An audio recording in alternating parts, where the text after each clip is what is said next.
During dinner with her husband, she received a text. "Get up and go. Don't say a word to him. What happened next will leave you breathless." My beautiful family, this is one of the most powerful stories of a woman you will ever hear. A great family, a strong heart, and a wife who refused to break while her husband ended up on his knees begging for her love. Before we begin, I send a prayer your way. May God crown your life with success, surround your home with joy, and grant your soul's deepest desires. Do me a favor, my beautiful family. Smash that like button and comment below, "I am with my brother." Now, let us step into a storm of betrayal, heartbreak, and unstoppable strength. A story you will carry in your heart forever. The distance between them had grown so profound that Journey Queen could taste it in the expensive wine she pretended to sip. Metallic, bitter, like pennies dissolving on her tongue.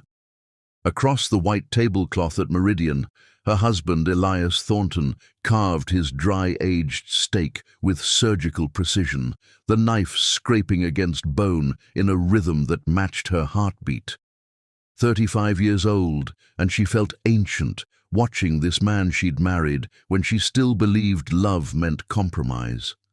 The soft jazz couldn't mask what they'd become, two strangers performing dinner theatre for the waitstaff. "Morrison acquisition closes Thursday," Elias said, not looking up. His voice carried that boardroom detachment, the same tone he used to discuss stock portfolios or their mortgage refinancing. When had he stopped using her name? "Partners are pleased with the preliminary numbers." Journey nodded, pushing roasted vegetables around her plate. Her wedding ring clinked against the fork, a sound that once made her smile, now felt like a tiny bell tolling. At 37, Elias still looked good in his expensive suits, still got compliments on his sharp jawline.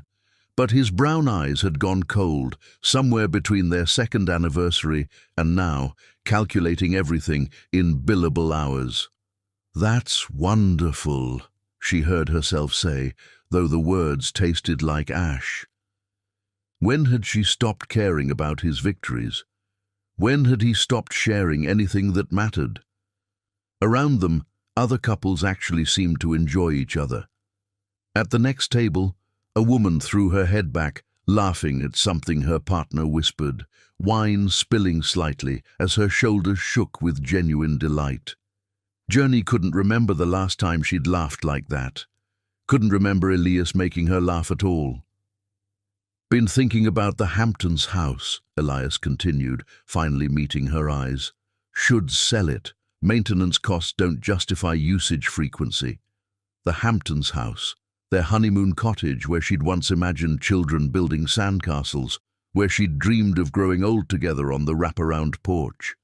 Now it was just another line item to liquidate. "If you think that's best."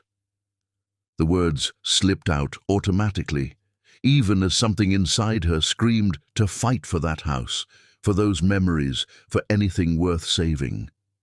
Elias nodded and returned to his meal, matter settled. This was how decisions happened now. He proposed, she acquiesced. Life moved forward with all the warmth of a business transaction. Her phone vibrated against the table. Elias's fork paused midway to his mouth. "Really, Journey? During dinner? Sorry, I thought..." She reached for the phone, planning to silence it quickly, but the message preview stopped her cold. "Emergency at Grandmama's house. She needs you now. Don't tell anyone where you're going. Ailani." Her 29-year-old sister never sent dramatic texts. Ailani had inherited Mama Rose's practical nature. If she said emergency, someone was dying. "I have to go." Journey was already reaching for her purse, hands shaking. "Go where? We haven't finished." "My grandmother. There's an emergency." Elias set down his fork with deliberate slowness. "What kind of emergency?" "I don't know yet, but I have to get to her house." She fumbled with her coat, adrenaline making her clumsy. Mama Rose had raised her after the car accident that killed her parents when she was 12. The thought of losing the woman who'd been her anchor made breathing difficult. "Journey, you're being dramatic. Whatever it is can wait until we finish eating. We made reservations 2 weeks ago."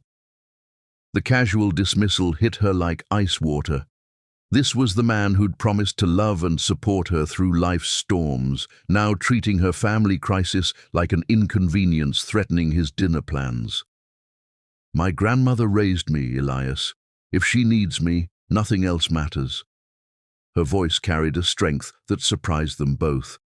When had she stopped fighting for what mattered to her? "Fine." He waved his hand dismissively. "I'll handle the check.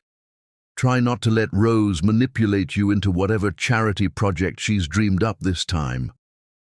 The cruelty was casual, practiced, dismissing Mama Rose as manipulative, reducing her lifetime of service to charity projects. Journey stared at this man she'd married, searching for any trace of the person who'd once promised to cherish her family as his own. Nothing. Empty brown eyes that saw her as an inconvenience. "Don't wait up," she said quietly, then turned and walked away from their table, away from the suffocating politeness of their dying marriage, toward whatever crisis waited at the house where she'd learned what love actually meant.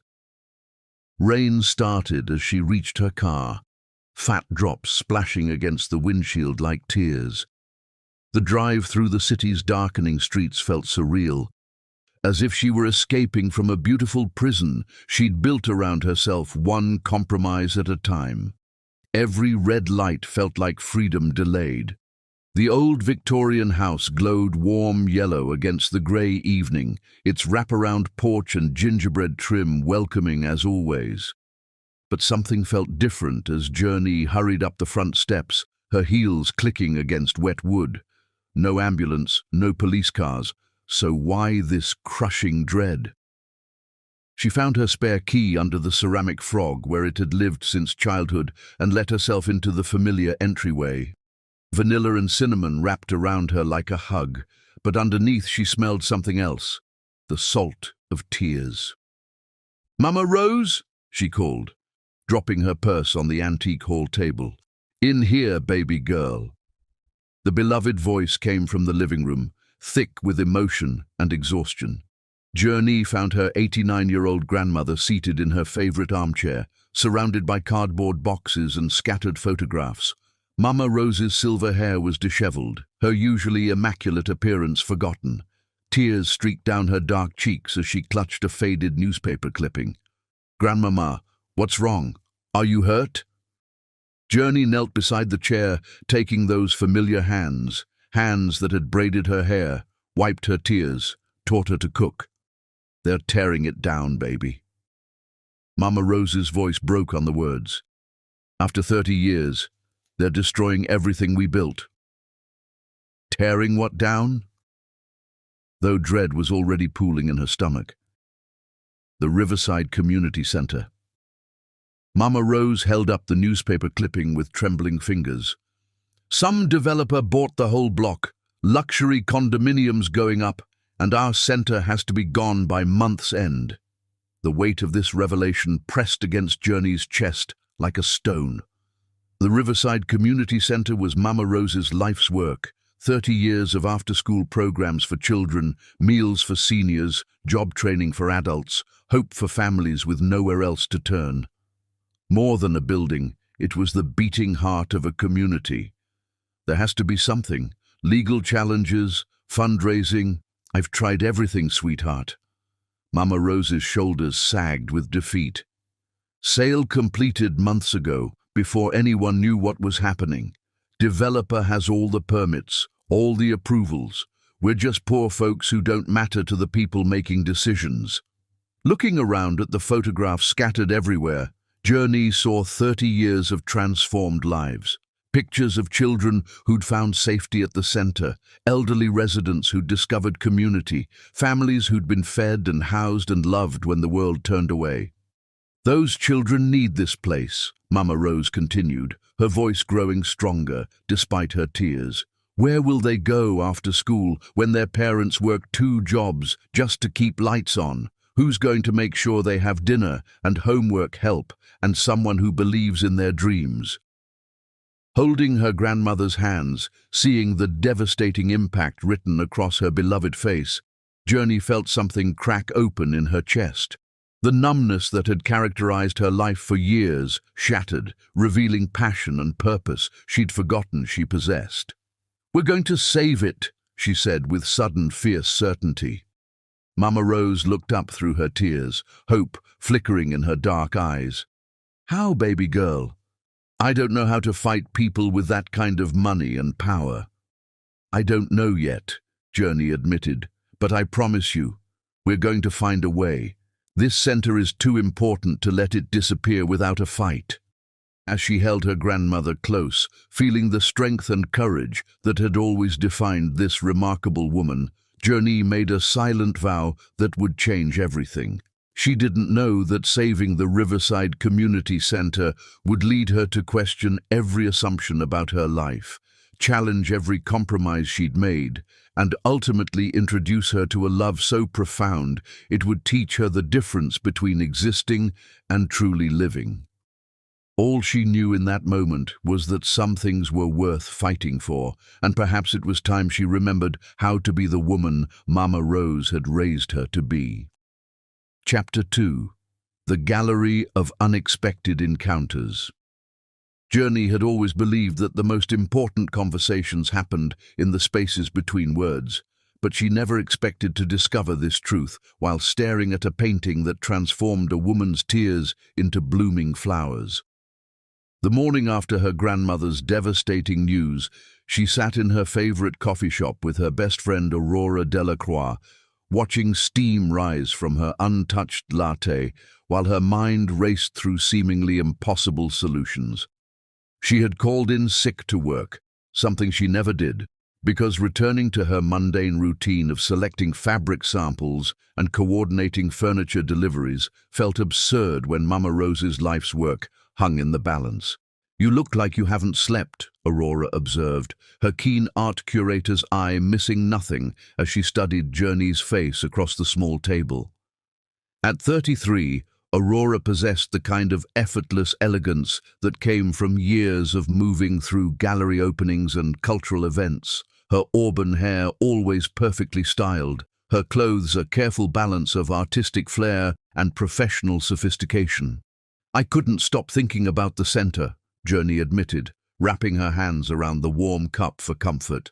30 years of helping people gone just like that. How do we fight developers with unlimited resources and political connections? Aurora leaned forward, her green eyes bright with the kind of intensity that had made her one of the city's most respected curators despite her young age. "You don't fight them with their own weapons. You fight them with something they don't understand: heart, community, and the power of art to change minds." "Art?" Journey looked up sharply.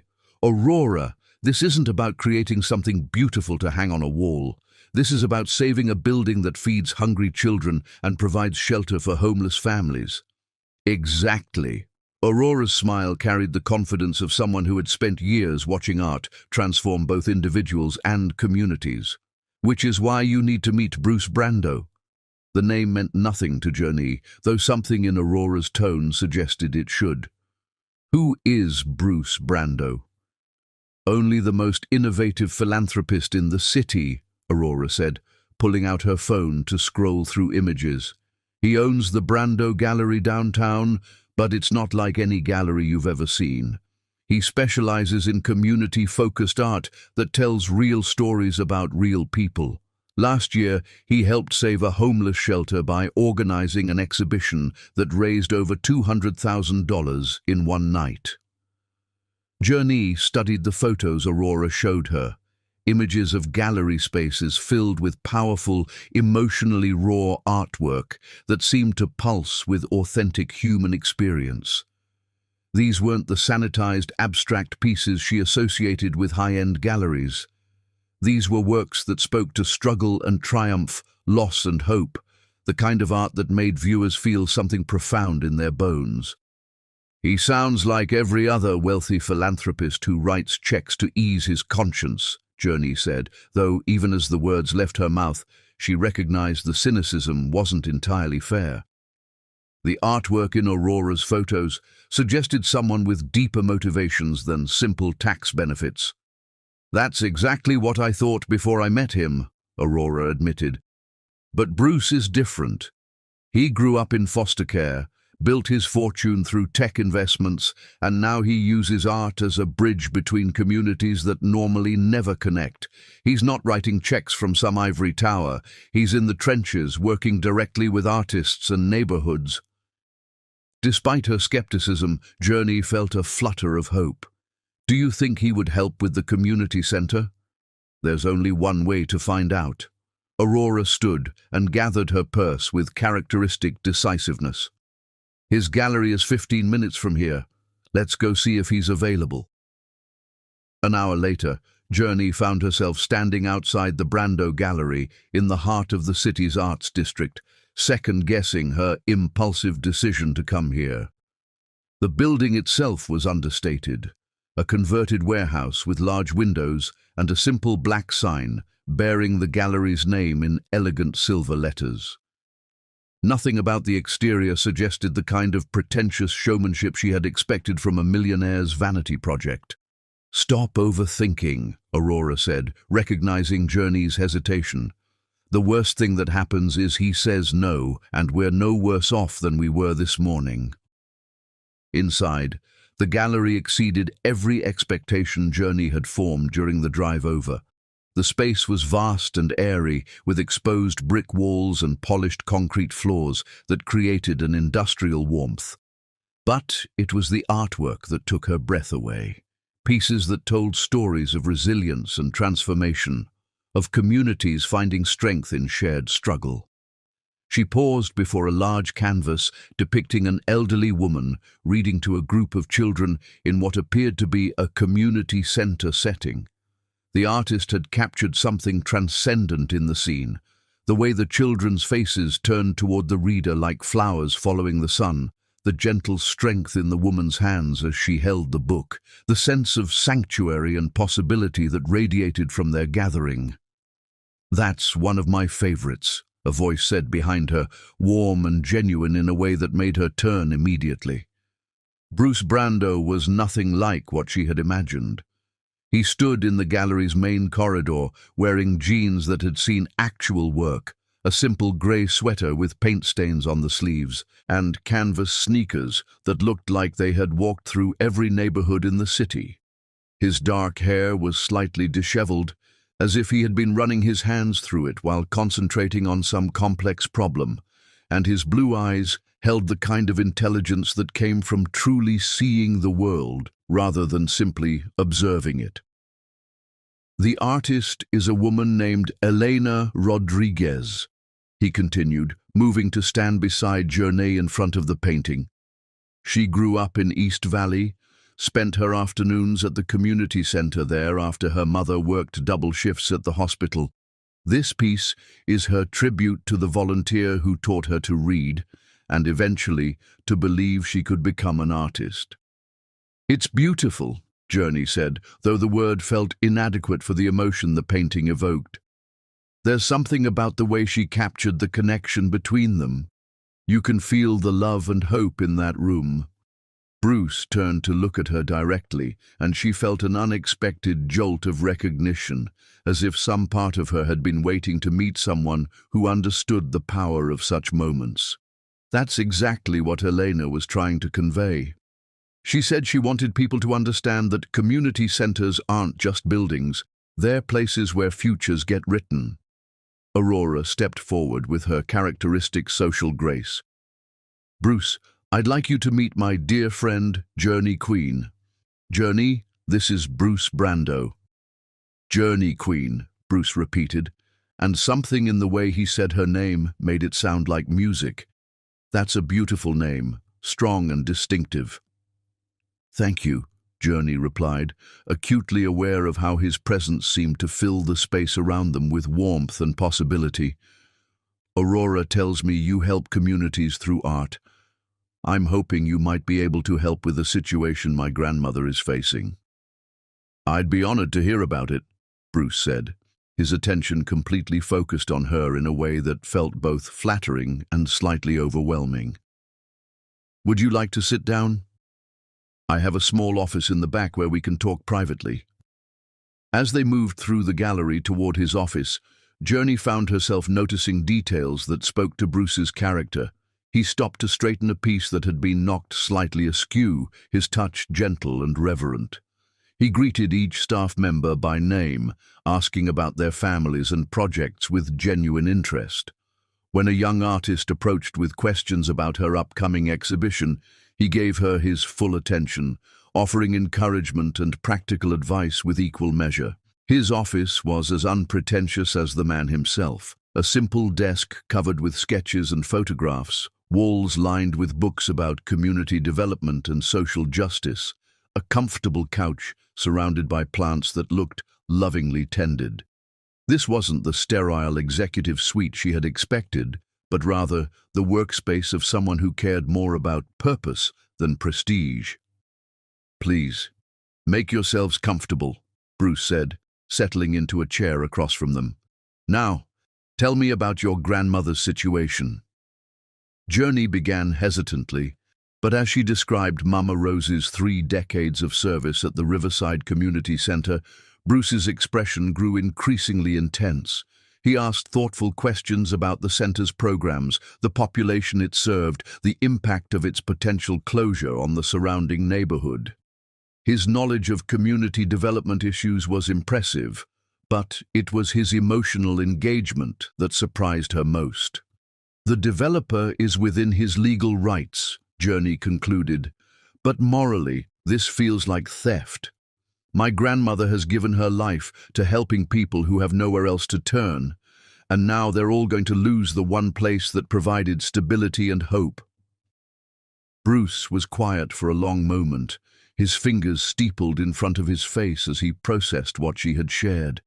When he finally spoke, his voice carried a weight of personal understanding that made her heart skip. "I know what it's like to depend on places like your grandmother's center," he said quietly. "When I was 8 years old, I aged out of a foster placement and ended up at a community center in Detroit. The director there, Mrs. Washington, made sure I had dinner every night and help with homework. She's the reason I stayed in school, the reason I learned to believe I could build something meaningful with my life." The raw honesty in his confession moved Journey profoundly. She could see the boy he had been in his eyes, vulnerable, searching for belonging, finding it in the kindness of strangers who chose to care. "What if we organized a fundraising exhibition?" Bruce continued, his energy shifting into problem-solving mode. "We could showcase artwork created by community members, children, seniors, families who have been helped by the center. Tell their stories through art. Make the developers and city officials see what they're really destroying." "Do you think it would work?" Journey asked, hope blooming in her chest despite her attempts to remain realistic. "I think," Bruce said, leaning forward with the intensity of someone who had spent years turning impossible dreams into reality, "that when people see the truth of what your grandmother has built, they won't be able to look away. Art has the power to change hearts, and changed hearts can move mountains." As they discussed logistics and timelines, Journey found herself studying Bruce's hands as he sketched rough ideas on a notepad. They were strong hands, marked by calluses that suggested real work rather than purely theoretical involvement. When he reached for a book to show her examples of similar projects, their fingers brushed accidentally, and she felt an electric current run through her entire body. The moment stretched between them, charged with possibility and recognition. Bruce's eyes met hers, and she saw her own surprise reflected back at her. This wasn't supposed to happen. She was a married woman seeking help for her grandmother, not a woman discovering that her heart could still skip at a stranger's touch. "I should get started on some preliminary outreach," Bruce said, his voice slightly hoarse as he pulled his hand back. "If you're willing to work with me on this, we could have something really special." "Yes," Journey said, the word carrying more weight than a simple agreement to collaborate. I'd like that very much. As they exchanged phone numbers and scheduled their next meeting, Journey felt as if she were standing at the edge of a cliff, looking down at territory that was both terrifying and irresistibly appealing. She had come here seeking help for Mama Rose's community center, but she was leaving with something far more complicated, the beginning of a connection that threatened to upend every assumption she had made about her life and what she deserved from it. Walking back to her car with Aurora, who had remained diplomatically quiet during most of the meeting, Journey felt the weight of possibility pressing against her chest. "That," Aurora said with obvious satisfaction, "went better than I expected." "He seems very committed to helping," Journey replied carefully, though they both knew commitment was not the only thing that had sparked in that office. "Journey," Aurora said gently, stopping beside the car to look at her friend directly. "I've known Bruce for 3 years, and I've never seen him look at anyone the way he looked at you today." "I'm married, Aurora," Journey said, though the words felt hollow even as she spoke them. "I know," Aurora replied. "I'm just saying that sometimes the universe puts people in our path when we need them most. What we do with that gift is up to us." As Journey drove home through the busy afternoon traffic, she found herself thinking not about the fundraising exhibition or the community center's future, but about the way Bruce had said her name as if it were something precious he wanted to protect. For the first time in years, she felt truly seen by another person, and the sensation was both exhilarating and terrifying. She had no idea that this meeting would become the first crack in the carefully constructed walls around her heart, or that saving her grandmother's life's work would require her to examine every choice she had made about her own. Chapter 3. Coffee Confessions and Awakening Hearts. Some conversations change the trajectory of a life in the space of a single afternoon, and Journey Queen discovered this truth while watching Bruce Brando's hands wrap around a coffee cup as if he were protecting something infinitely precious. 2 days had passed since their meeting at the gallery, 2 days during which Journey had found herself thinking about Bruce's offer to help save the community center with an intensity that both surprised and concerned her. She'd told herself that her frequent thoughts about their collaboration were purely practical. After all, Mama Rose's crisis required immediate attention and creative solutions. But sitting across from him now, in the intimate confines of Cornerstone Cafe, she could no longer deny that her interest extended beyond professional cooperation. "God, I love this place." Bruce looked around the small cafe with genuine appreciation, taking in the mismatched vintage furniture and exposed brick walls lined with local artwork. No corporate sterility, no manufactured ambiance, just real people making real coffee. Journey had suggested the cafe, a family-owned spot where she often came to think when her house felt too oppressive. Something about Bruce's immediate comfort here, the way he'd nodded hello to the barista by name, told her he understood the difference between authentic and performative. "I spent most of yesterday sketching exhibition layouts," Bruce said, pulling a worn notebook from his jacket pocket. His fingers bore fresh traces of charcoal and paint, evidence of hands that created as well as planned. "I'm thinking we transform the entire gallery into a representation of the community center itself, different stations showing various programs, with artwork created by the people whose lives your grandmother has touched." Journey leaned forward to study his sketches, breathing in the faint scent of his cologne, mixed with coffee, and something distinctly him, clean soap, maybe a hint of paint thinner. His ideas weren't just spatial arrangements, but emotional journeys, showing how visitors would move through the exhibition, experiencing stories in a sequence that built understanding and empathy. "This is brilliant," she said, tracing her finger along his drawings. The children's section flowing into senior programs, then job training areas, like walking through the center itself. "You've thought of everything. It's like—" She paused, searching for the right words. "Like you really get what Mama Rose has built there." "I do." Bruce's voice carried quiet conviction. These places, they're sacred, you know? Not in a religious way, but in a human way. Journey finished and saw something light up in his eyes. Exactly, in a human way. He smiled, and it transformed his entire face. Most people see community centers as places where poor kids hang out after school. They don't understand that we're looking at transformation in its most basic form. As he explained his vision in greater detail, Journey found herself studying not just his words, but the way he spoke them. No pretense, no calculated charm designed to impress. This was a man who genuinely cared about the work they were planning, who understood that saving the community center meant preserving something sacred. "Can I ask you something personal?" The words slipped out before she could stop them. "Sure." "Why does this matter so much to you? I mean, beyond just supporting community causes. This feels—" She gestured between them, then caught herself. "The way you talk about it feels personal." Bruce was quiet for a moment, his fingers tracing the rim of his coffee cup. When he looked up, she saw vulnerability in his expression that made her chest tight. "I told you I grew up in foster care." His voice was careful, measured. "What I didn't mention is that I aged out of the system when I was 18 with nowhere to go. No family, no safety net, no idea how to navigate the world alone." The confession hit Journey harder than she'd expected. Looking at Bruce now, successful, confident, clearly comfortable in his own skin, it was impossible to imagine him as a scared teenager with no place to call home. "Jesus, what did you do?" "Slept in shelters, community centers, ate meals wherever I could find them." His honesty was matter-of-fact, but she could hear the old pain underneath.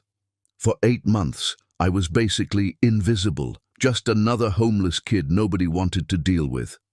"How did you—" She gestured at him, at the successful man sitting across from her.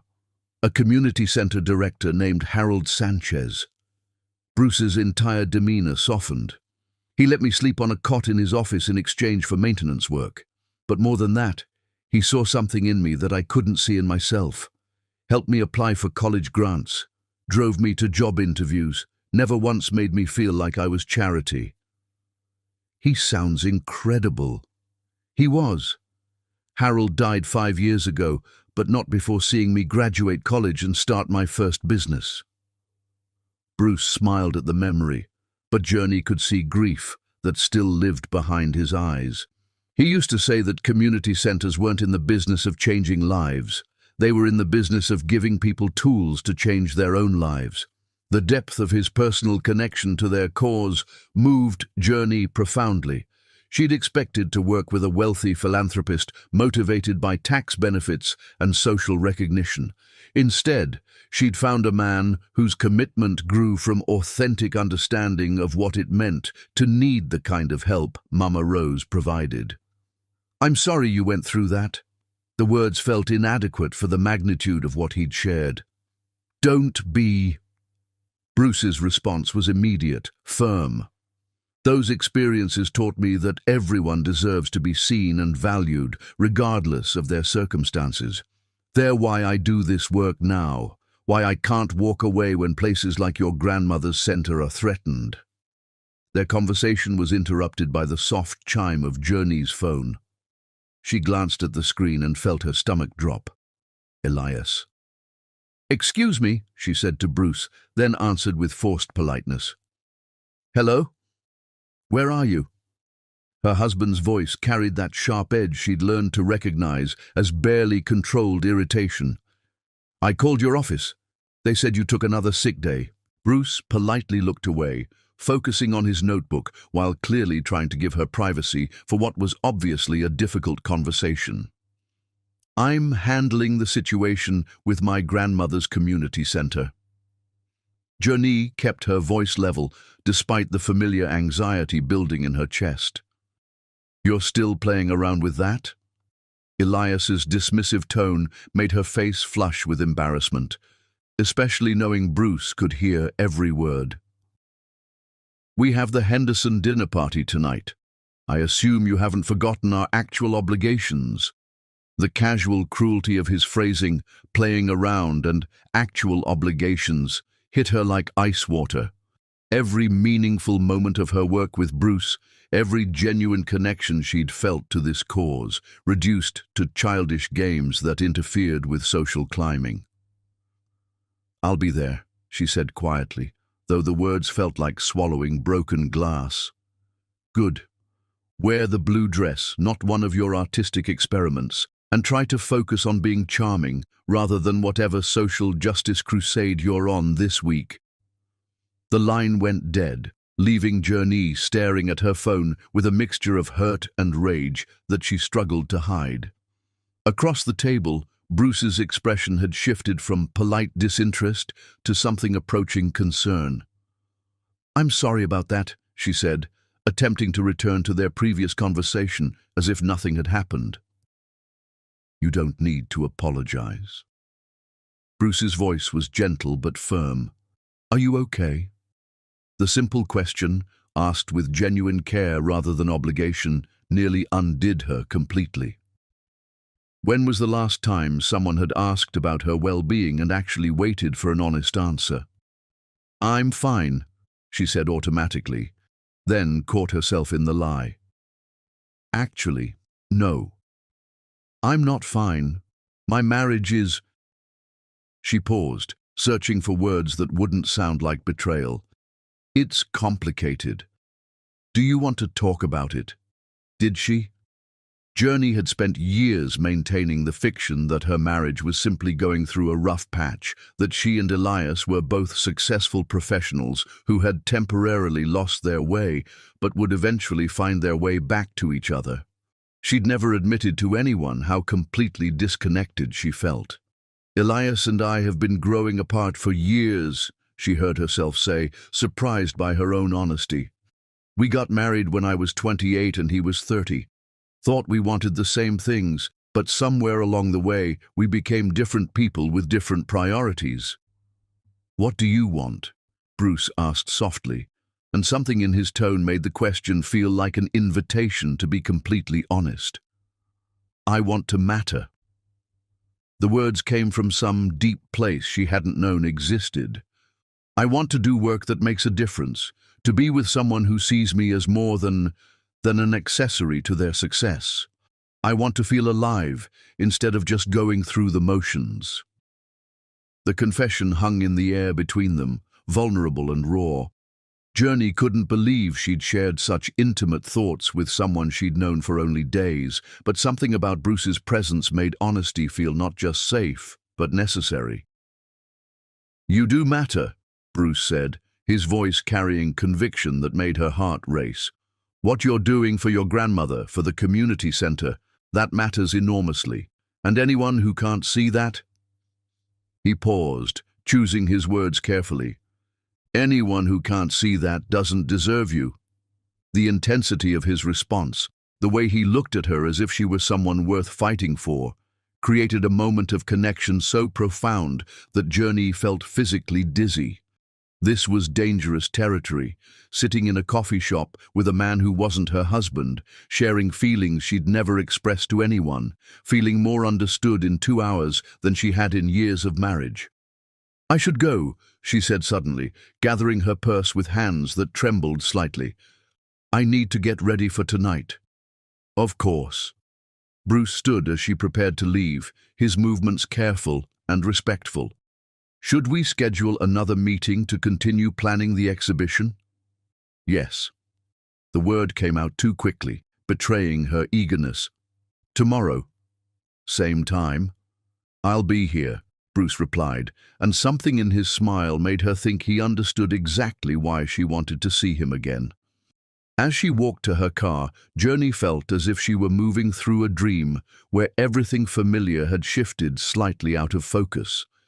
The conversation with Bruce had awakened something in her that she'd thought permanently dormant, a sense of possibility, of being truly seen and valued for who she was rather than who others expected her to be.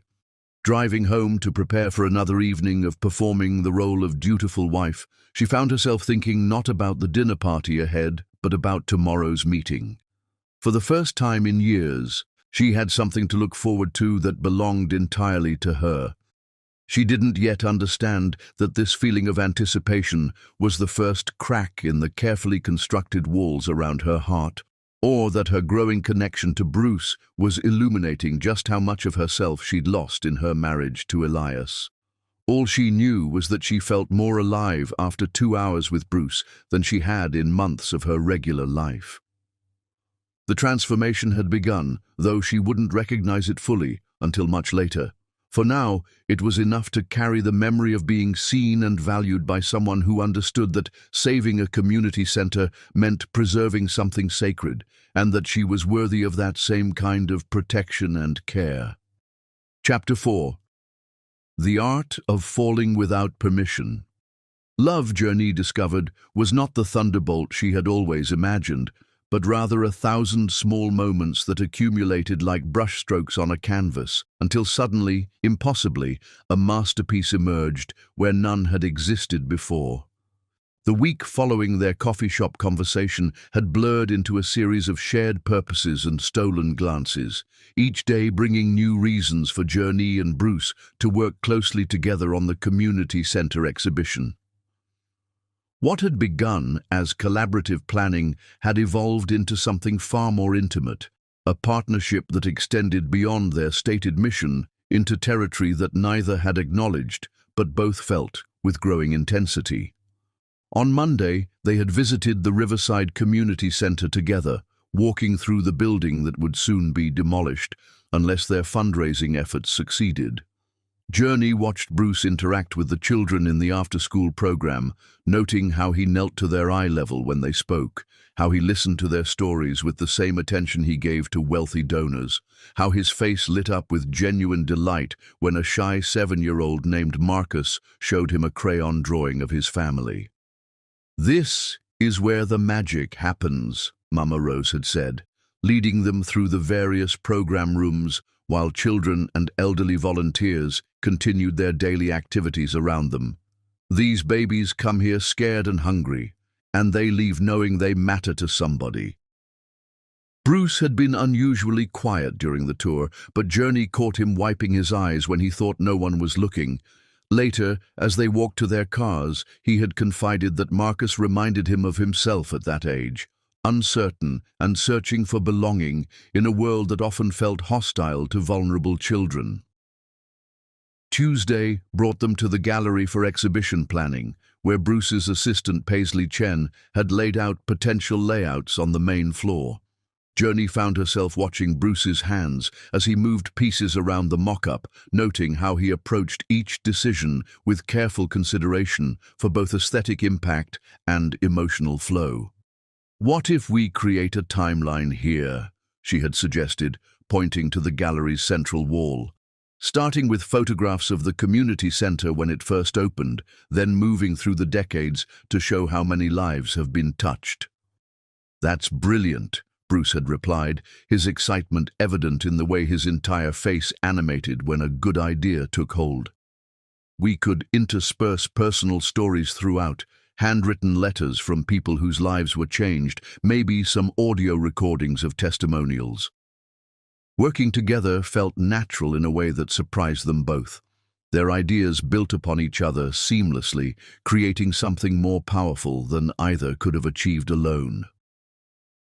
When Journey suggested incorporating children's artwork throughout the space, Bruce immediately envisioned ways to display the pieces that would highlight their emotional impact. When Bruce proposed including a recreation of the center's reading corner, Journey knew exactly how to arrange the lighting to create intimacy within the larger gallery space. Wednesday had been devoted to community outreach, visiting families who had been helped by the center over the years. Bruce drove, navigating the city's neighborhoods with the confidence of someone who had spent time in all corners of the community. They interviewed grandmother Elena Rodriguez, whose granddaughter had received tutoring that helped her become the first person in their family to attend college. They spoke with Robert Chen, a formerly homeless veteran who had found housing assistance and job training that allowed him to rebuild his life. Each story they collected added weight to their mission, But Journey found herself equally moved by Bruce's responses to these conversations. He listened with complete attention, asked thoughtful follow-up questions, and never once made anyone feel like their story was being collected for someone else's agenda. This was personal for him in ways that went beyond his own experience with homelessness. "You're extraordinary at this," Journey had said as they drove between interviews. "The way you connect with people, it's like you see straight into their hearts." "I learned a long time ago that everyone has a story worth hearing," Bruce had replied. "The difference between people like your grandmother and the developers trying to tear down the center is that she knows those stories matter." Thursday brought an unexpected challenge when several potential donors had expressed concerns about supporting what they perceived as a political cause. Bruce had spent hours on the phone, carefully explaining that preserving community services wasn't about politics, but about basic human compassion.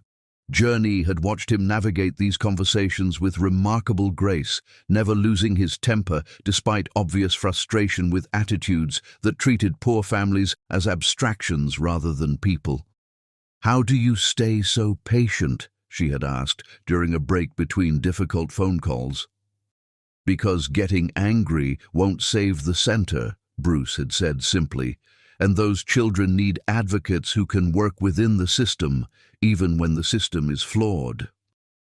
By Friday evening, they had spent nearly every waking hour together, their collaboration deepening into something that felt essential to both their lives. Journey had told Elias she was working late on the charity project, a description that made her feel physically ill because it reduced their meaningful work to something trivial. Bruce had rearranged his entire schedule, turning down lucrative opportunities to focus completely on their exhibition planning. Now, as they worked together in the gallery after hours, hanging preliminary artwork and testing lighting arrangements, Journey felt the weight of everything unspoken between them. The space was quiet except for the soft jazz Bruce had chosen for background music, creating an atmosphere of intimate focus that made her hyper-aware of every moment when their hands accidentally touched while adjusting a display.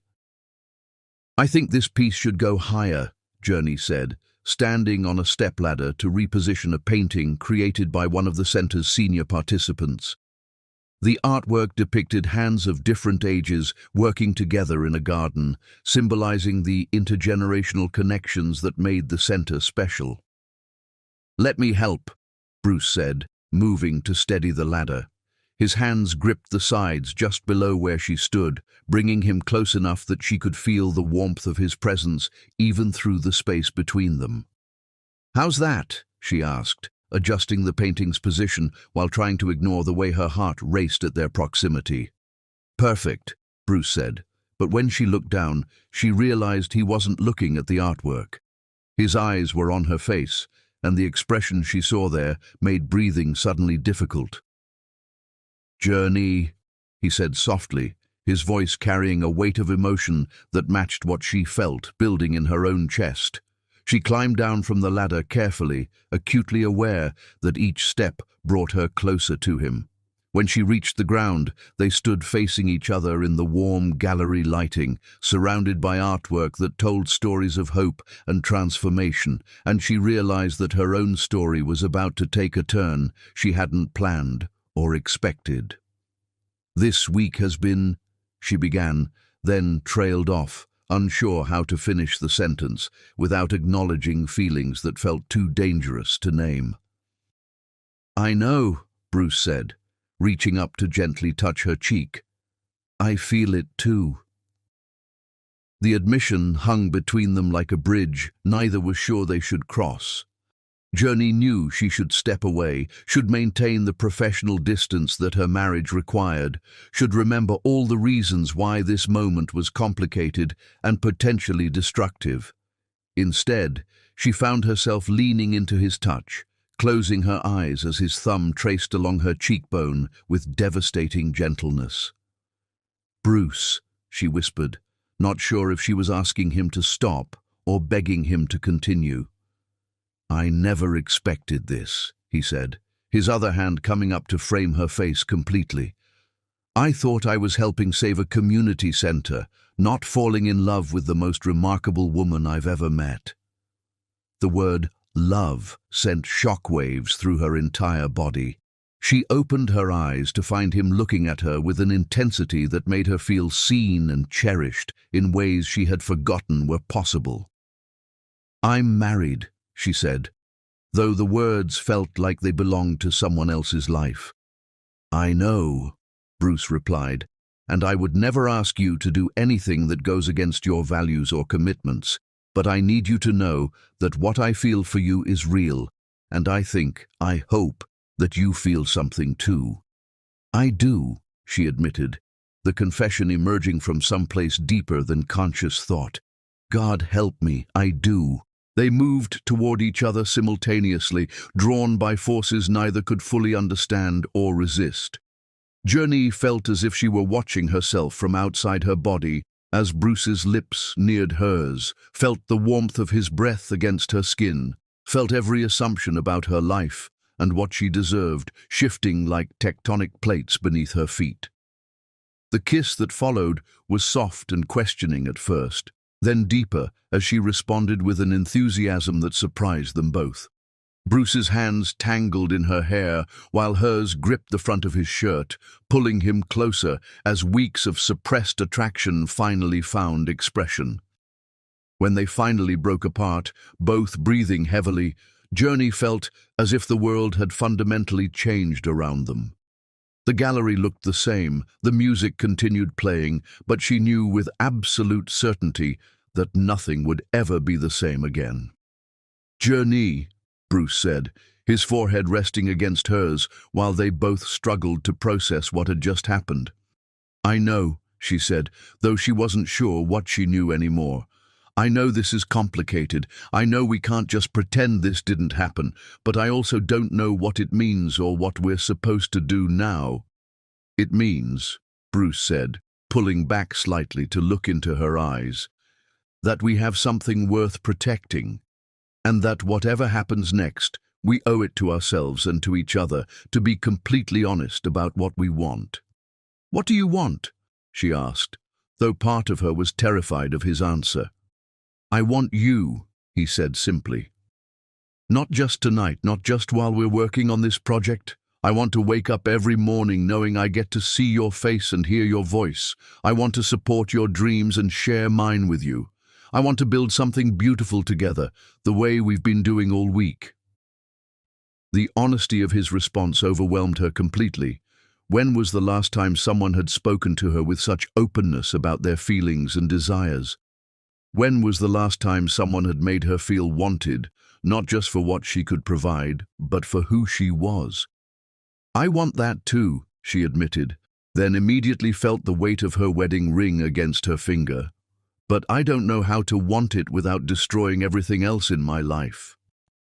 "We don't have to figure everything out tonight," Bruce said gently.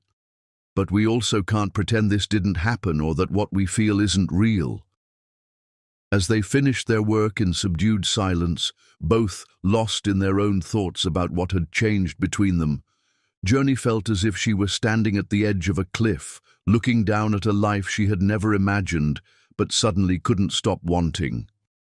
Driving home to the house she shared with Elias, she carried the memory of Bruce's kiss like a secret flame against her heart. Tomorrow would bring complications and difficult decisions, but tonight she allowed herself to hold on to the feeling of being truly desired and cherished by someone who saw all of her and wanted more rather than less. The art of falling in love, she realized, was not about choosing to feel something. It was about recognizing that the feeling had chosen you and then deciding whether you had the courage to honor it. Chapter 5. The night everything breaks open. The moment Journey realized she was capable of choosing love over fear was the same moment her marriage finally died, though it took a room full of witnesses and her husband's public humiliation for her to recognize what had already become a corpse. The Riverside Community Center fundraising exhibition had exceeded every expectation Bruce and Journey had dared to nurture during their weeks of planning. The Brando Gallery pulsed with energy as over 200 attendees moved between displays of artwork created by community members, children's paintings depicting dreams, photographs documenting 3 decades of service, sculptures from donated materials. Journey moved through the space feeling as if she were floating, buoyed by their success and the knowledge that they had already raised enough money to purchase the community center. More than the financial triumph, she was moved by the connections being forged, conversations between donors and community members that transcended boundaries, children explaining their artwork to collectors who listened with genuine respect. "Baby girl, you did this," Mama Rose whispered to her granddaughter during a quiet moment near the gallery's back wall. At 89, Mama Rose had insisted on attending despite her fatigue, determined to witness the community coming together to save her life's work. She wore her best dress, navy blue with tiny pearl buttons, and her eyes sparkled with tears of joy and pride. "We did this, Grandmama," Journey corrected gently, though her heart swelled at the recognition. "You created something worth saving. Bruce and I just helped people see what you've been building all these years." "That young man looks at you like you hung the moon and stars," Mama Rose observed, nodding toward where Bruce stood near the exhibition's centerpiece. Even from across the room, Journey could see his passion as he spoke with potential donors, his hands moving expressively as he explained the center's impact. "Mama Rose," Journey began, but her grandmother's knowing smile silenced any protest.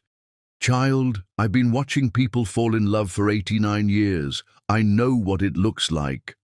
Mama Rose squeezed her granddaughter's hand with surprising strength. "The question isn't whether you'll care for each other. The question is what you're going to do about it." Before Journey could respond, Bruce appeared at her side, his face glowing with excitement and accomplishment. "Journey, we need to announce the fundraising total," he said, then turned to acknowledge Mama Rose with respectful attention. "Mrs. Queen, you should be the one to share the news. This is your victory." "Our victory," Mama Rose corrected firmly, "and I think the announcement should come from the 2 people who made tonight possible." 20 minutes later, Journey found herself standing beside Bruce in front of the assembled crowd, her heart racing not just from public speaking, but from their proximity. They had carefully maintained professional distance throughout the evening, but now, sharing this moment of triumph, she felt the connection between them like an electric current. "Ladies and gentlemen," Bruce began, his voice carrying clearly through the gallery's main space. "3 weeks ago, we learned that the Riverside Community Center, a beacon of hope serving our city's most vulnerable families for 30 years, was scheduled for demolition to make way for luxury condominiums." The crowd grew quiet, their attention focused completely on Bruce's words and the passion with which he delivered them. "Tonight, because of your extraordinary generosity and the tireless efforts of Mrs. Rose Queen and her granddaughter Journey, we have raised not only enough money to purchase the community center, but sufficient funds to renovate and expand its programs." The announcement triggered enthusiastic applause, but Bruce raised his hand to continue. "More importantly, you have demonstrated that when a community comes together around shared values of compassion and service, there is no challenge we cannot overcome." Journey stepped forward as Bruce concluded, her voice clear despite the emotion threatening to overwhelm her. "My grandmother always taught me that a community is measured not by its wealth, but by how it treats its most vulnerable members. Tonight, you have shown that our community's heart is vast and generous. On behalf of everyone whose life has been touched by the Riverside Community Center, thank you." The applause that followed was thunderous, accompanied by cheers and wiping of eyes throughout the crowd. Journey felt Bruce's hand briefly touch hers as they stepped back, a gesture of shared accomplishment that sent warmth flooding through her entire body. The triumph was shattered 30 minutes later when Elias finally arrived, clearly having spent time at a bar before making his appearance. Journey had mentioned the fundraiser to him several times, but he dismissed it as unimportant, making it clear that he considered her involvement embarrassing rather than meaningful. Now, watching him navigate through the crowd with studied casualness that barely concealed his intoxication, Journey felt familiar embarrassment and disappointment. "Quite a little gathering you've put together," Elias said when he reached her side, his words slightly slurred and his tone carrying condescending sarcasm. "Very authentic." The word dripped with disdain, and several nearby guests turned to stare at the obvious tension between them. Journey forced a smile, hoping to minimize the scene she could feel building. "Elias, let me introduce you to some of the donors."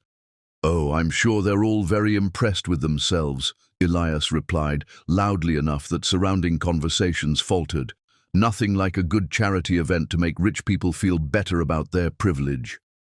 The casual cruelty of his observation, dismissing the evening's genuine accomplishments and the donors' sincere generosity, made Journey's face burn with shame. These were people who had opened their hearts and wallets to support vulnerable families, and her husband was treating them like narcissistic dilettantes. Bruce appeared beside them with perfect timing. "You must be Elias," he said, extending his hand with gracious professionalism. "I'm Bruce Brando. Journey has been absolutely instrumental in organizing tonight's exhibition. You should be very proud of her dedication."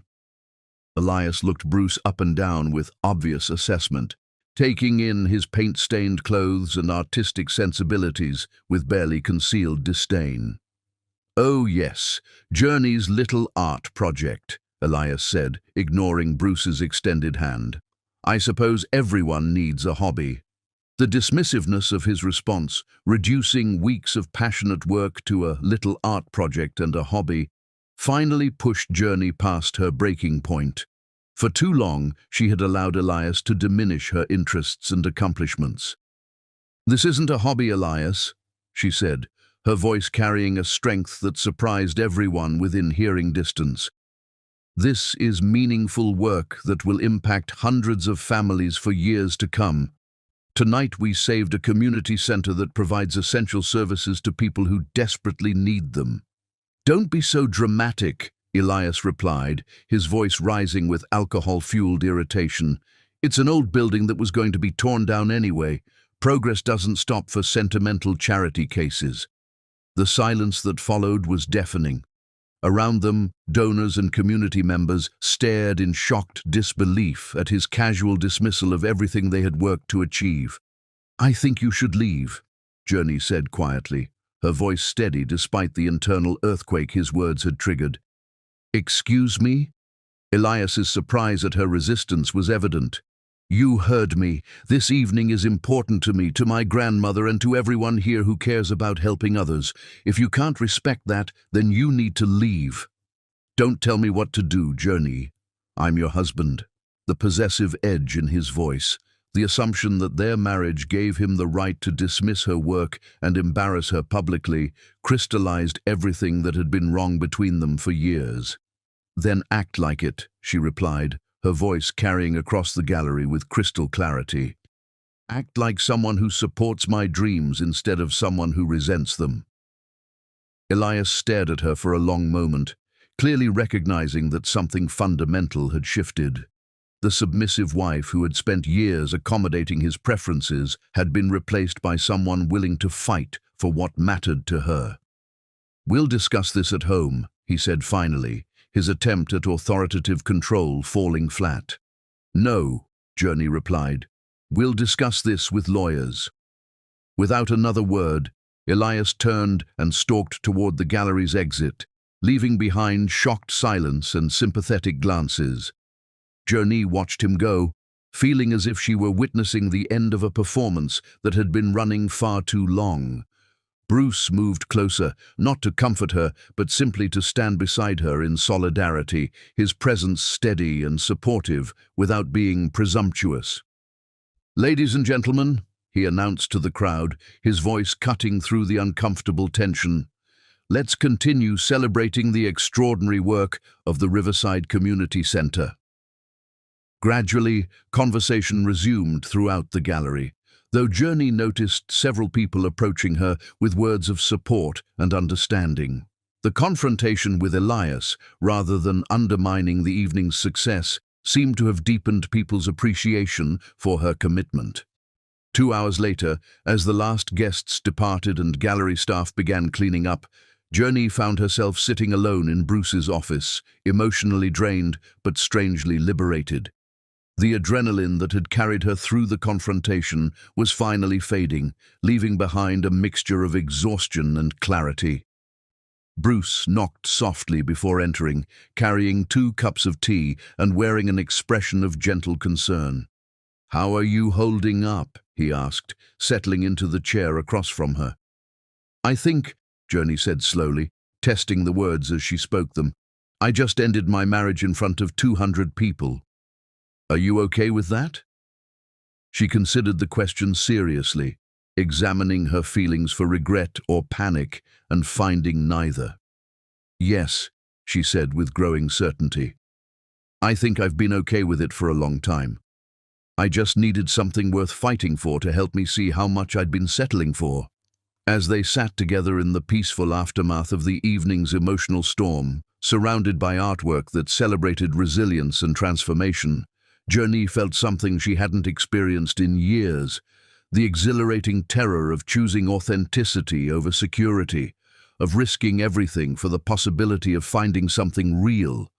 The fundraiser had saved the community center, but more importantly, it had shown her that she was worth saving too. Chapter 6.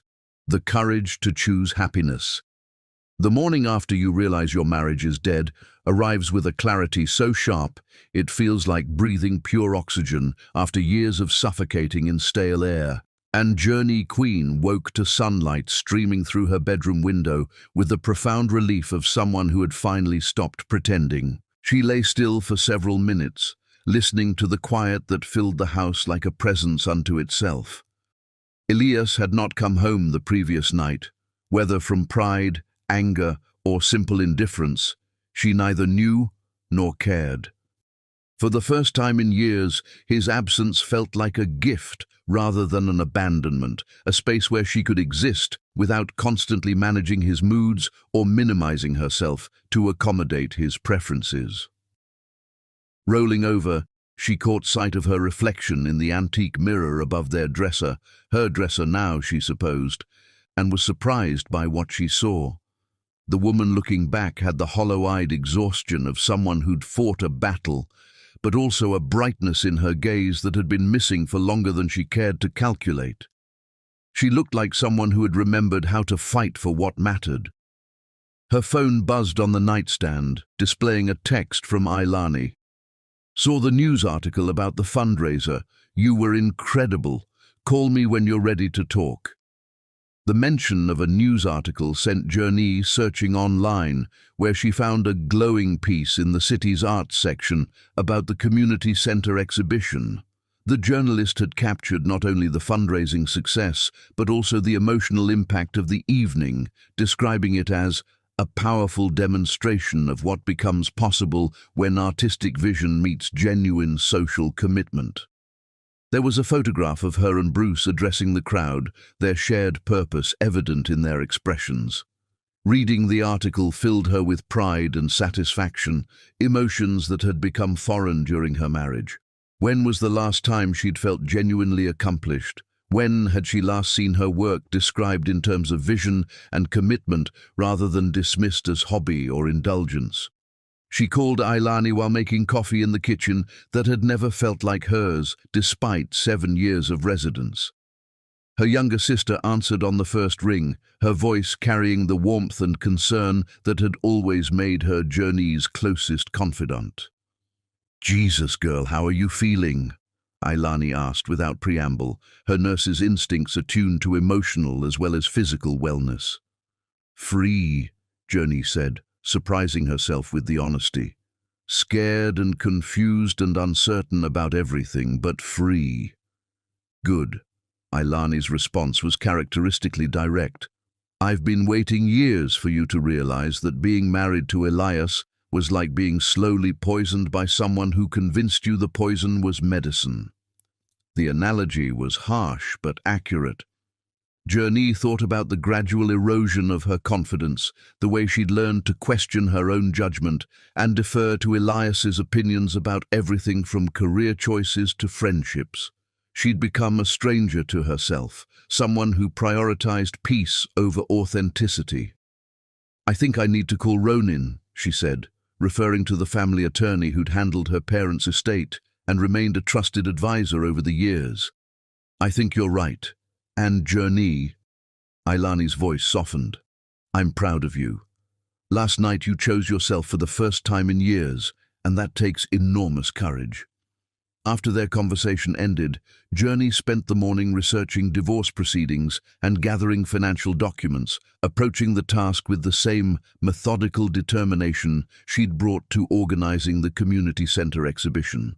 By noon, she'd scheduled an appointment with Ronin Blackwood for the following day and begun the process of untangling her life from Elias's with surgical precision. The hardest part wasn't the practical logistics, but the emotional reckoning with how completely she'd lost herself in their marriage. Looking through their shared belongings, wedding photos that showed a younger version of herself who still believed in their future together, gifts from Elias that she'd once treasured but now recognized as attempts to shape her into his preferred version of a wife. She felt grief not for what she was losing, but for how much time she'd spent trying to become someone else's idea of acceptable. Bruce called that afternoon while she was boxing items for donation, his voice carefully neutral as he checked on her well-being without overstepping boundaries that had become complicated since their moment in the gallery. "I wanted to make sure you were okay," he said. "Last night was intense, and I know you're dealing with a lot right now." "I'm okay," she replied, and meant it more than she'd expected. "Actually, I'm better than okay. I'm awake for the first time in years." "I'm glad to hear that." She could hear the smile in his voice. "I also wanted you to know that I'm here if you need anything, as a friend, as someone who cares about your well-being. No pressure, no expectations, just support." The careful way he framed his offer touched her deeply. He was giving her space to navigate her divorce without the additional complexity of their growing feelings for each other, demonstrating a respect for her autonomy that stood in stark contrast to Elias's controlling behavior. "Thank you," she said. "That means more than you know. Take care of yourself, Journey. You've been incredibly brave, and you deserve time to figure out what comes next without anyone else's agenda complicating things." Elias returned home that evening with the sullen demeanor of someone who'd spent the day nursing both his hangover and wounded pride. He found Journey in their home office, organizing financial documents with clinical efficiency. "I see you're serious about this dramatic gesture," he said, settling into the chair across from her desk with studied casualness. "It's not a gesture, Elias. It's a decision." She looked up from the bank statement spread before her, noting how different he seemed now that she'd stopped trying to manage his moods or protect his ego. "I've scheduled a meeting with Ronin tomorrow to discuss separation terms. Don't you think you're overreacting?" Elias's tone carried the reasonable patience of someone addressing a child's tantrum. "So, I had a few drinks and said some things I shouldn't have. That doesn't mean we need to blow up our entire marriage." The casual dismissal of his behavior, reducing his public humiliation of her work and his general pattern of disrespect to having a few drinks, crystallized everything that had been wrong between them. "This isn't about last night, Elias. Last night was just the moment I stopped pretending that what we have is a marriage instead of a business arrangement that's outlived its usefulness." "What's that supposed to mean?" "It means we've been strangers living in the same house for years. We don't support each other's dreams, we don't enjoy each other's company, and we certainly don't love each other the way married people should." Journey's voice remained steady despite the enormity of what she was saying. "We've been performing the roles of husband and wife without any of the substance that makes those roles meaningful." Elias was quiet for a long moment, and she saw something shift in his expression, a recognition that her assessment was accurate, even if he wasn't prepared to admit it openly. So what? You're going to throw away 7 years of marriage for some fantasy about that artist? His attempt at wounded dignity fell flat, revealing the calculation underneath. I'm ending our marriage because it's already over, Journey replied. It's been over for years. We just kept going through the motions because it was easier than admitting we'd grown into incompatible people. And Bruce Brando has nothing to do with your sudden clarity. Bruce helped me remember who I used to be before I convinced myself that being quiet and accommodating was the same thing as being loved. But he didn't create the problems in our marriage, Elias. Those existed long before I met him. The conversation continued for another hour, cycling through recriminations and attempts at reconciliation that felt hollow to both participants. By the end, they'd established the basic framework for a civil separation. Elias would keep the house, Journey would take her personal belongings and half their shared assets, and they'd divide their social circles with minimal drama. I suppose I should have seen this coming, Elias said as they concluded their negotiations with business-like efficiency. You've been different lately, more independent. I've been myself lately, Journey corrected, for the first time in years.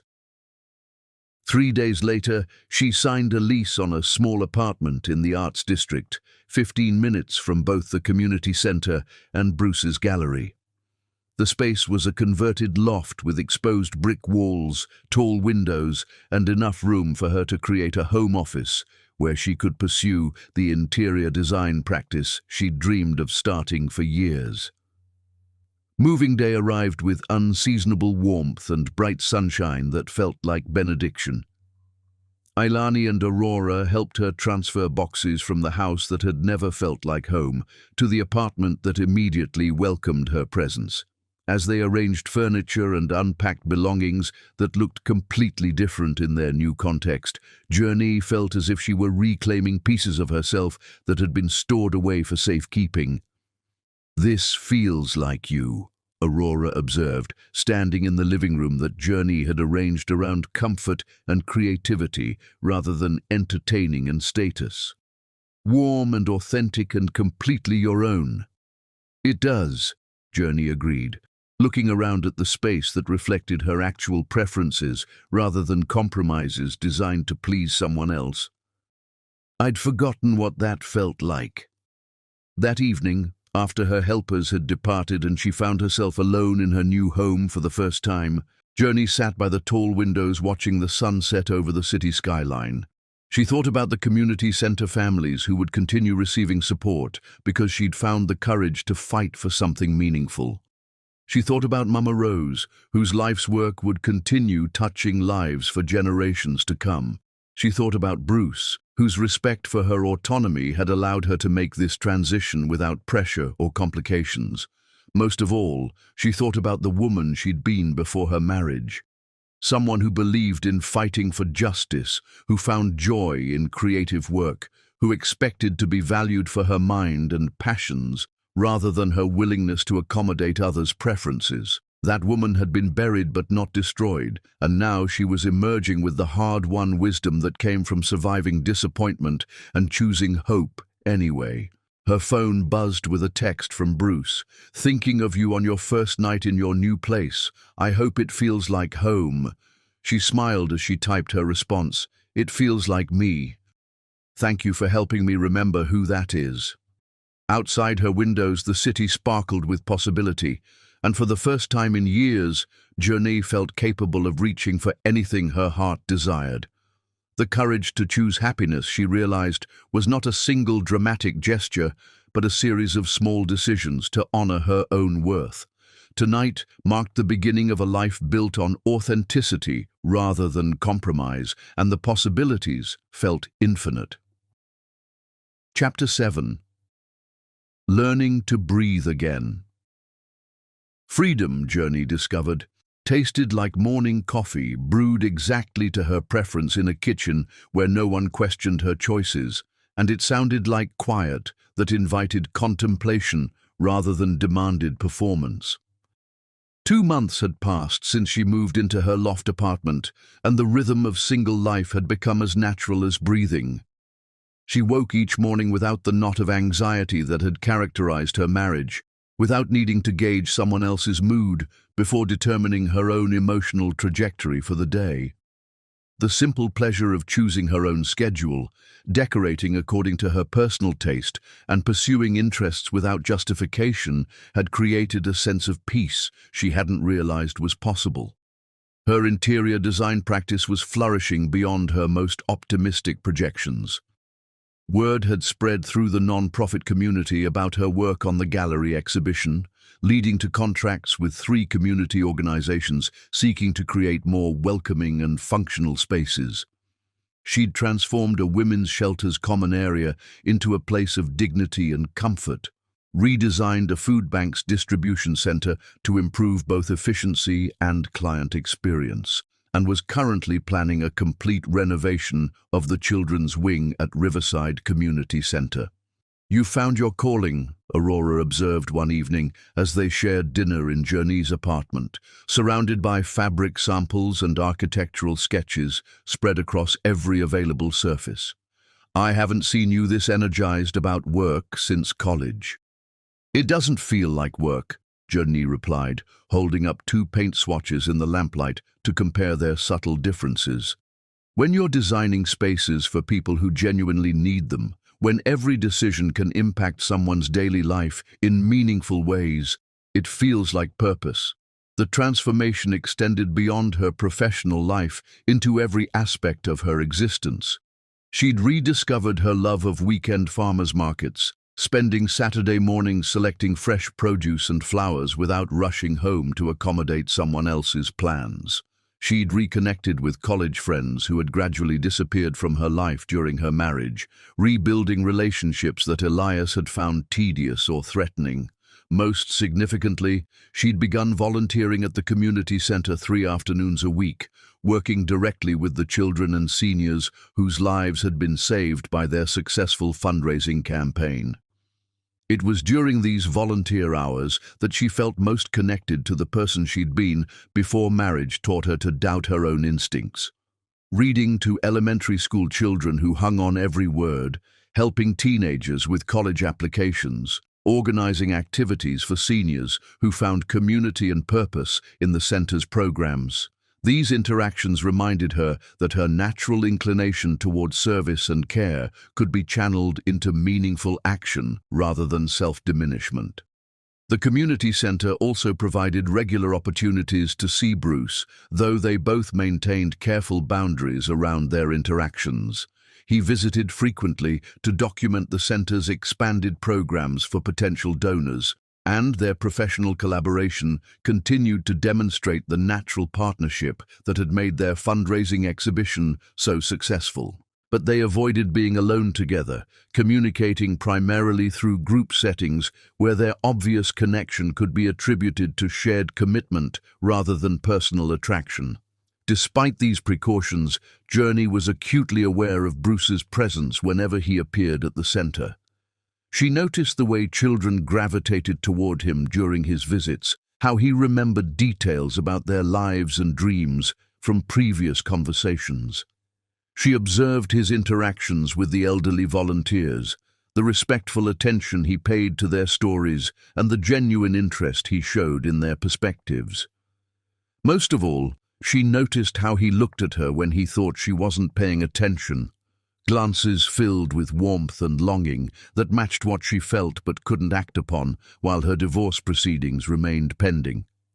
"You two are being ridiculous," Aurora said one afternoon, after witnessing Bruce and Journey's elaborate dance around each other during a planning meeting for the center's upcoming expansion.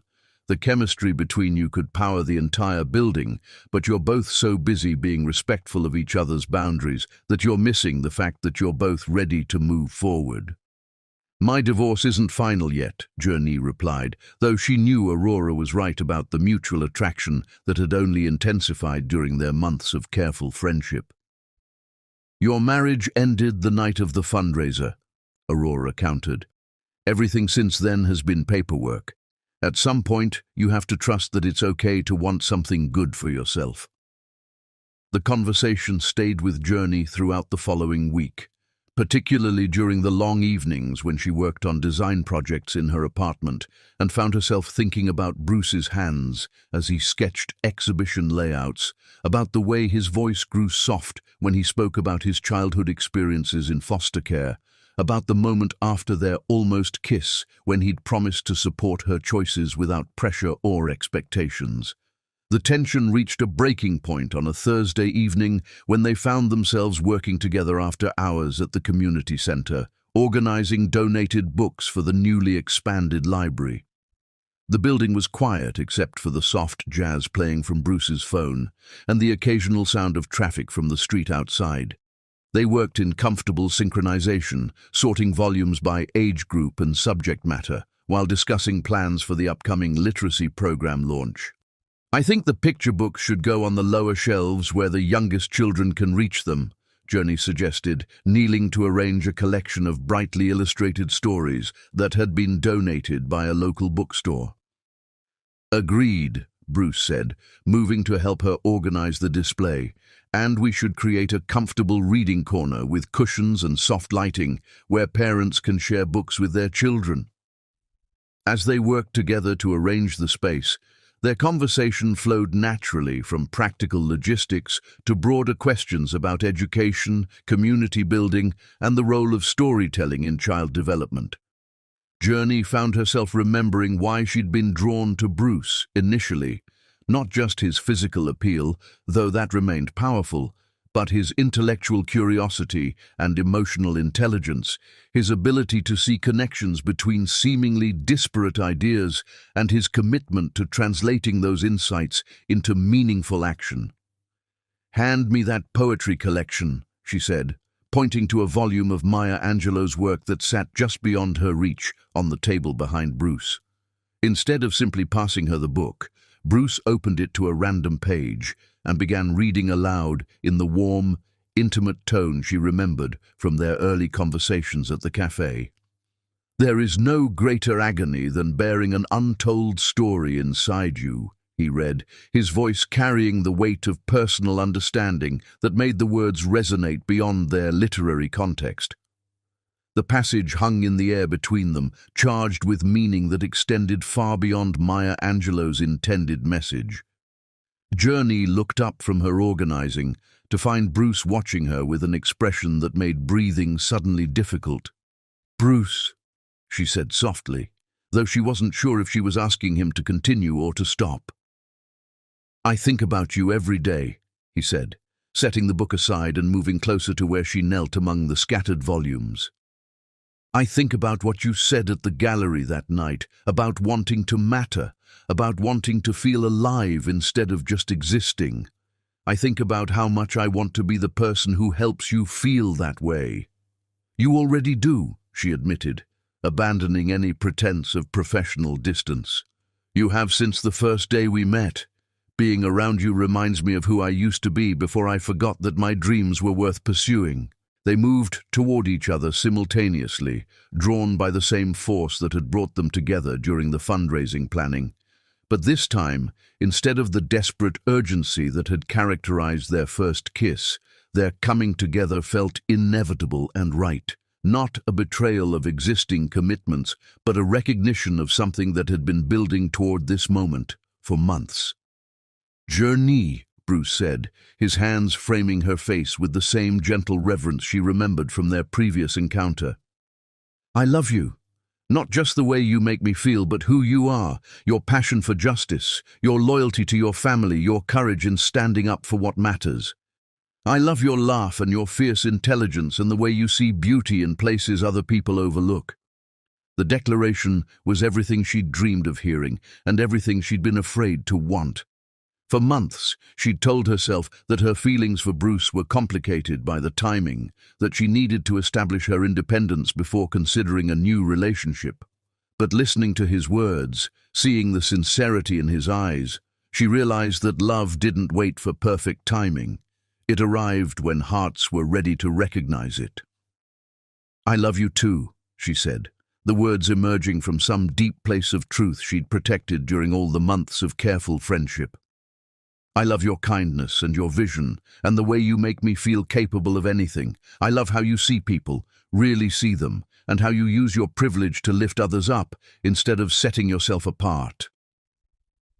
The kiss that followed was tender and profound, carrying the weight of everything they'd been holding back and the promise of everything they wanted to build together. When they finally broke apart, both were crying tears of relief and joy and recognition. "What happens now?" Journey asked, though she felt more certain about the future than she had about anything in years. "Now we figure out how to build something beautiful together," Bruce replied, "starting with being honest about what we want and brave enough to reach for it." As they finished organizing the library in companionable silence, Journey felt as if she were experiencing her life from inside a perfect moment she wanted to preserve forever. The work felt meaningful, the company felt essential, and the future felt full of possibilities that honored both her independence and her desire for partnership. Later that evening, after Bruce had walked her to her car and they'd shared another kiss under the streetlights outside the community center, Journey drove home with her heart full of gratitude for the journey that had brought her to this point. She thought about Mama Rose's wisdom, about recognizing true love when it arrived, about Aurora's encouragement to trust her own desires, about the community of people who'd supported her through the difficult transition from her marriage to her new life. Most of all, she thought about Bruce's words about untold stories and the agony of keeping truth hidden. For too long, she'd been living a story that belonged to someone else's vision of who she should be.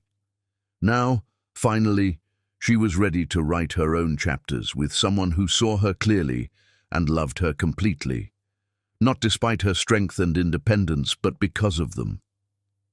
The road ahead would require continued navigation of her divorce proceedings and the eventual public acknowledgement of her relationship with Bruce. But tonight, driving through the city streets toward her apartment that felt like home, Journey was certain that some stories were worth the complications they created. Love, real love, was worth fighting for, worth risking judgment for, worth building an entire life around. She was finally ready to stop learning how to breathe again and start learning how to soar. Chapter 8. When the past threatens the future. Sometimes the price of choosing authentic love is having your truth twisted into a weapon by those who mistake cruelty for power. And Journey Queen learned this lesson while reading her name in a newspaper article that transformed her love story into a scandal designed to destroy everything she and Bruce had built together. The article appeared on a Tuesday morning in the society section of the city's largest newspaper, written by gossip columnist Victoria Sterling, with the kind of venomous precision that suggested careful coaching from someone with intimate knowledge of the subjects involved. The headline read, "Gallery Owner's Community Crusade Masks Affair with Married Volunteer," and the accompanying photograph showed Journey and Bruce at the community center fundraiser, cropped and captioned to suggest illicit intimacy rather than collaborative success. Journey discovered the piece while reviewing morning news at her kitchen table, nearly choking on her coffee as she read the opening paragraph. Local philanthropist Bruce Brando, heir to a tech fortune and owner of the trendy Brando Gallery, has been conducting a months-long affair with married interior designer Journey Queen under the guise of saving a community center from development. Sources close to the situation describe Queen as an opportunistic gold digger who abandoned her successful attorney husband for the promise of greater wealth and social status. The article continued for several more paragraphs, weaving half-truths and outright fabrications into a narrative designed to destroy both their reputations. It suggested that Bruce had manipulated the community center crisis to gain access to a vulnerable married woman, that Journey had deliberately orchestrated the public confrontation with Elias to justify her infidelity, and that their charity work was merely a cover for an affair that had been ongoing since their first meeting. What made the piece particularly devastating was its strategic use of anonymous sources who provided quotes that could only have come from someone with intimate knowledge of Journey's marriage. Journey has always been ambitious, one source claimed. She married Elias for his connections, and when she met someone wealthier, she found an excuse to trade up. Another added, Bruce Brando has a pattern of targeting vulnerable women through his charity work. This community center situation was the perfect setup. By the time Journey finished reading, her hands were shaking with a combination of rage and devastation. Every meaningful moment of her relationship with Bruce had been distorted into evidence of calculation and deception. The genuine connection they shared, the authentic care they both felt for the community center, the courage it had taken her to leave an unhappy marriage, all of it had been reduced to a sordid tale of adultery and opportunism. Her phone began ringing immediately. Aurora calling to warn her about the article, Ailani expressing outrage at the blatant character assassination, several clients asking for clarification about the allegations. By noon, she'd received 3 separate calls from non-profit organizations questioning whether they should continue working with someone whose professional reputation had been so publicly compromised. Bruce called in the early afternoon, his voice tight with controlled fury and concern for her well-being. "Journey, I am so fucking sorry," he said without preamble, his usual composure cracked by genuine rage. "I've already spoken with my attorney about pursuing legal action for defamation. This is completely unacceptable." "It's not your fault," she replied, though she felt numb with shock at how quickly their private joy had been transformed into public scandal. "We both knew this was a risk when we decided to be together. We knew some people might disapprove of the timing," Bruce said. "We didn't anticipate someone would launch a coordinated attack designed to destroy our reputations and undermine the community center's success." The mention of potential damage to the community center intensified Journey's anguish. The article had specifically suggested that donations might be redirected to more legitimate charitable causes, given questions about the organizers' motivations. After everything they'd worked to achieve, after the families who were finally receiving stable support, the thought that their personal relationship might jeopardize those vital services was unbearable.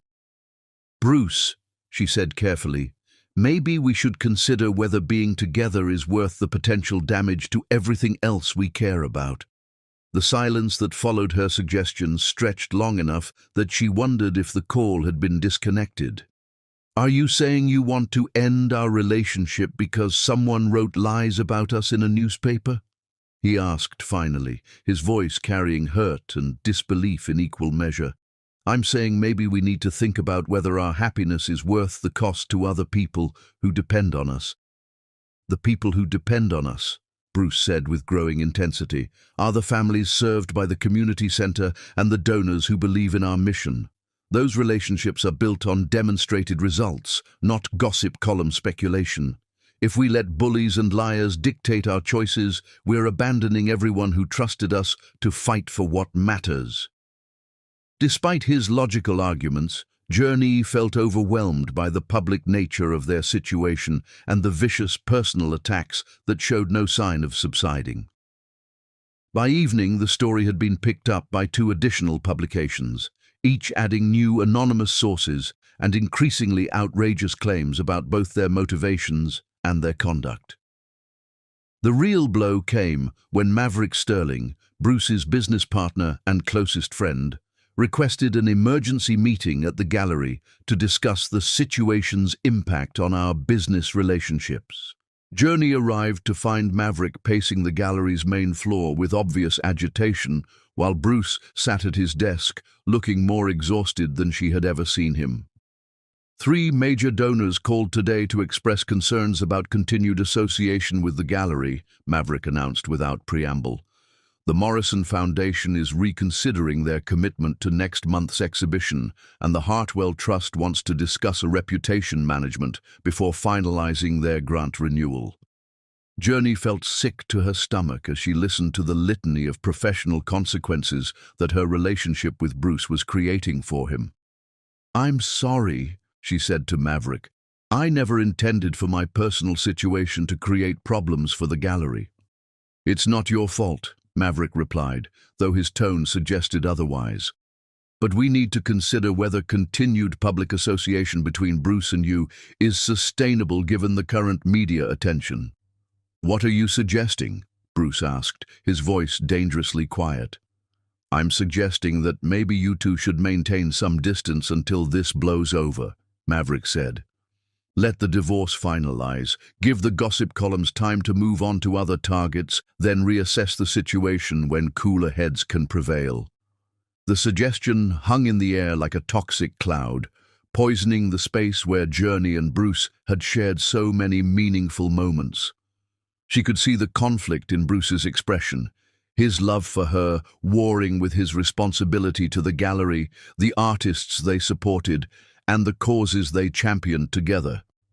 "No," Bruce said finally, standing to face his business partner with resolve that surprised everyone in the room, including himself.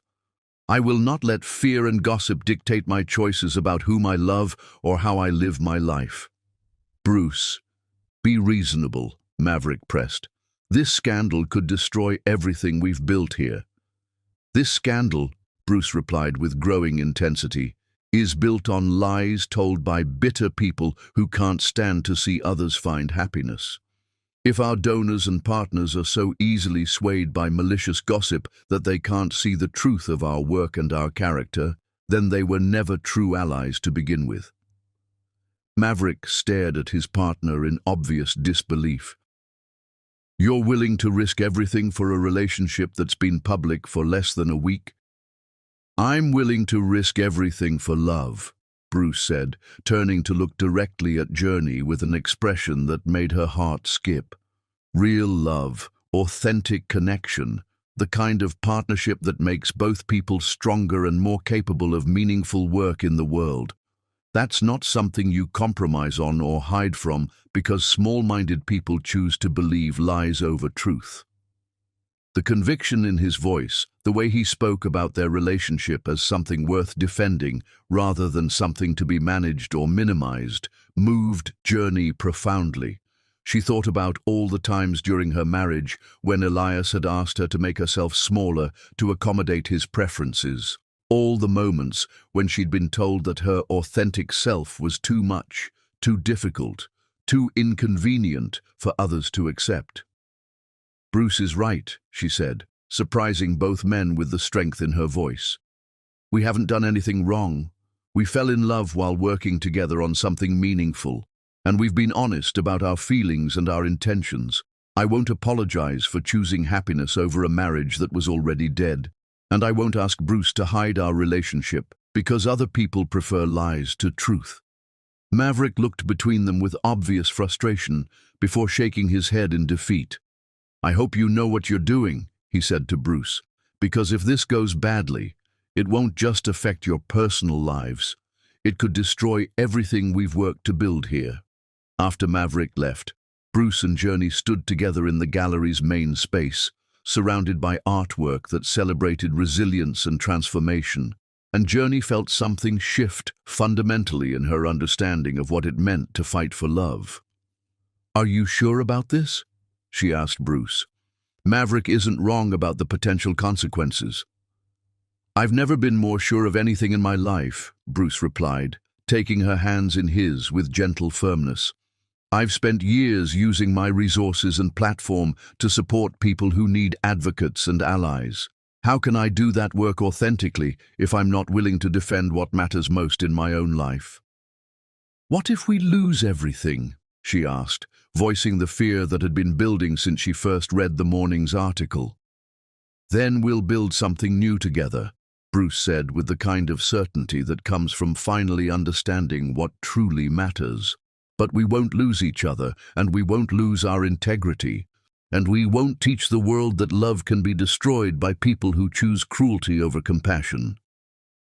Standing in the gallery where they'd first recognized their connection, surrounded by art that testified to the power of authentic expression, Journey felt her fear transform into fierce determination. They would face whatever consequences came from choosing each other, but they would face them together, with honesty and courage, and the unshakable conviction that some things were worth fighting for, regardless of the cost. The battle for their reputation and their future was just beginning, but they would enter it united, stronger together than either could be alone. Chapter 9. Fighting for Love. Justice, Journey discovered, was not a noble concept that existed in marble courtrooms and legal precedent, but a messy human struggle that required ordinary people to stand up and speak truth in the face of those who preferred convenient lies. The divorce proceedings had transformed into a battlefield when Elias's attorney introduced newspaper clippings as evidence of Journey's adultery and moral turpitude. What should have been straightforward asset division had become a public trial of her character, with Elias seeking vindication and financial punishment for her choosing happiness over duty. "Your Honor," Elias's attorney, Catherine Hartwell, addressed the judge with theatrical solemnity, "My client has been the victim of calculated deception. While he worked to support their household, Mrs. Thornton conducted an affair with a wealthy gallery owner under the pretense of charity work." Journey sat beside attorney Ronan Blackwood, feeling the weight of every gaze in the packed courtroom. Word had spread through the community, drawing supporters from the Riverside Community Center, donors from the fundraising exhibition, and curiosity seekers attracted by the newspaper scandal. "The evidence clearly shows," Ms. Hartwell continued, holding up enlarged photographs that had been taken from various newspaper articles, "that Mrs. Thornton and Mr. Brando were engaged in an inappropriate relationship while she was still married to my client. This adultery justifies both the dissolution of the marriage and compensation for the emotional and financial damages my client has suffered." Ronan stood to respond, his 70-year-old frame carrying the dignity of 4 decades practicing family law. "Your Honor, the evidence shows nothing more than 2 dedicated individuals working together to save a vital community resource. The timeline clearly demonstrates that Mrs. Queen's marriage to Mr. Thornton was already irretrievably broken before she ever met Mr. Brando, and that any romantic relationship between them developed only after she had made the decision to end her marriage." Elias took the stand first, presenting himself as a wronged husband, betrayed by a wife he had loved and supported. His performance was polished, painting a picture of a woman who abandoned her commitments for a wealthier option. "I gave Journey everything," Elias said, dabbing his eyes with precision. "A beautiful home, financial security, social status. I thought we were building a life together. Then she met this gallery owner, and suddenly our marriage wasn't good enough anymore." When cross-examination began, Ronan's questions revealed cracks in Elias's facade. "When was the last time you attended an event important to her? Did you attend the community center fundraising exhibition? How would you characterize your behavior that evening?" Elias's jaw tightened as he was forced to acknowledge his public dismissal of Journey's work and his intoxicated disruption of the event. But it was Mama Rose's testimony that transformed the courtroom atmosphere completely. At 89, Mama Rose commanded attention simply by walking to the witness stand with quiet dignity. She wore her best Sunday dress and carried herself with authority that came from a lifetime of seeing truth clearly. "My granddaughter," Mama Rose said, her voice carrying clearly through the silent courtroom, "is the finest person I know. She was 12 when her parents died, and I raised her to believe that your word is your bond and that you fight for what's right, even when it costs you something." She looked directly at the judge with eyes that had seen decades of struggle and triumph. "For 7 years, I watched that child try to make herself smaller and quieter, trying to please a man who saw her strength as a threat instead of a gift. When she came to me about the community center, I saw my real granddaughter for the first time in years, someone who remembered she was put on this earth to help people. And her relationship with Mr. Brando, Ronan asked.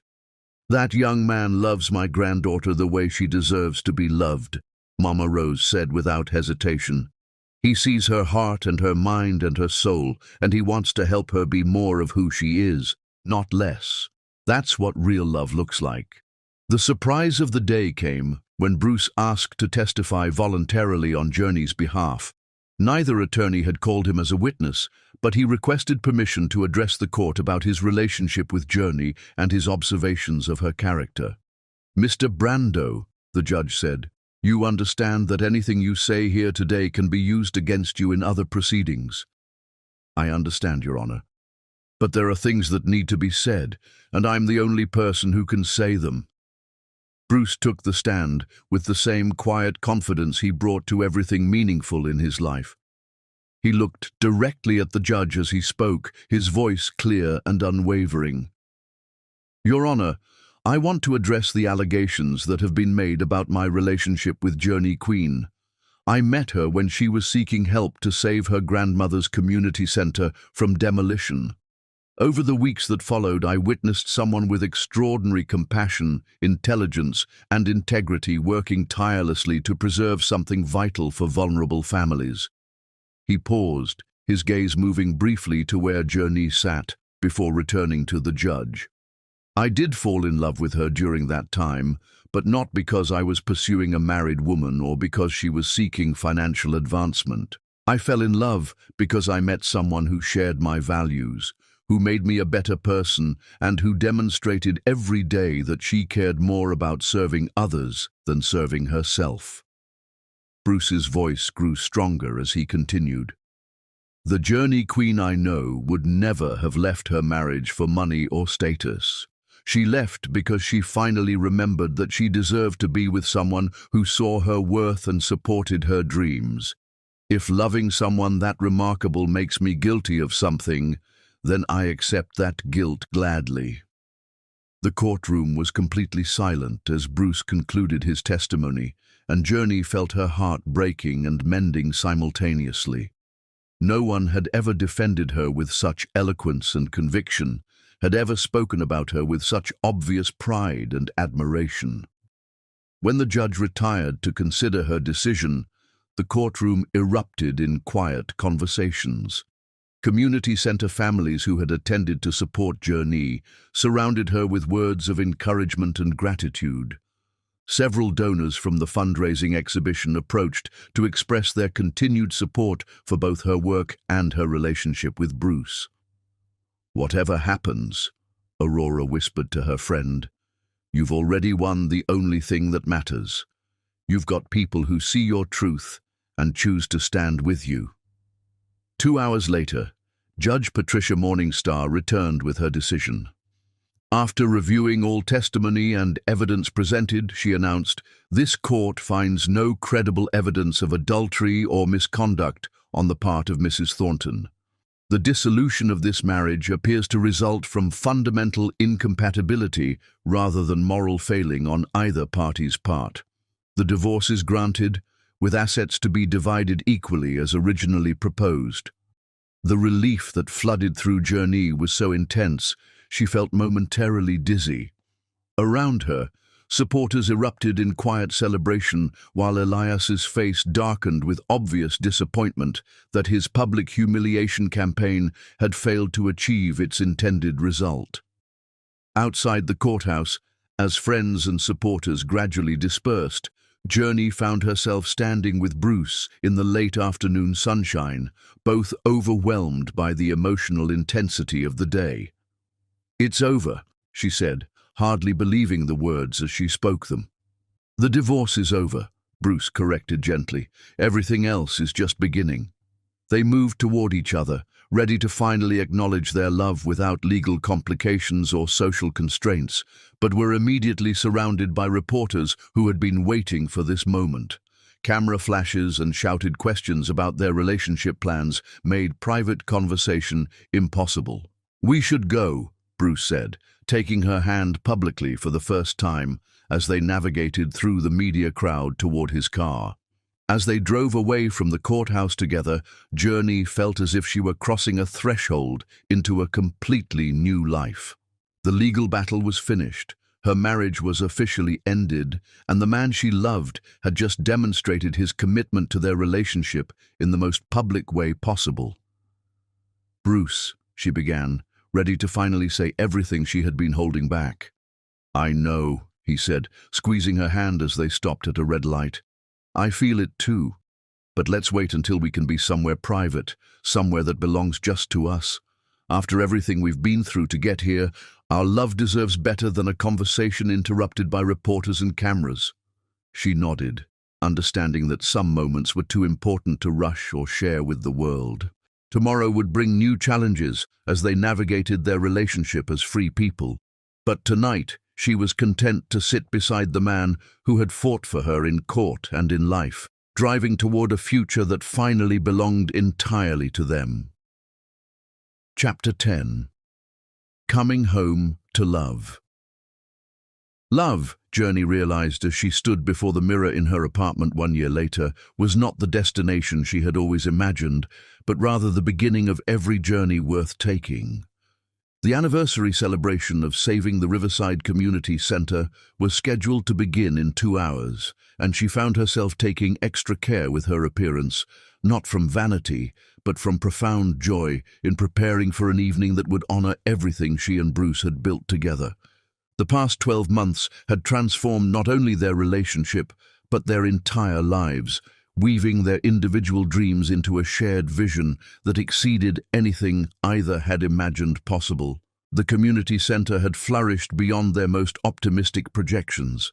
The building renovation had been completed 6 months earlier, adding new classroom space, a commercial kitchen for feeding programs, and a technology center where teenagers learned computer skills and elderly residents stayed connected with distant family.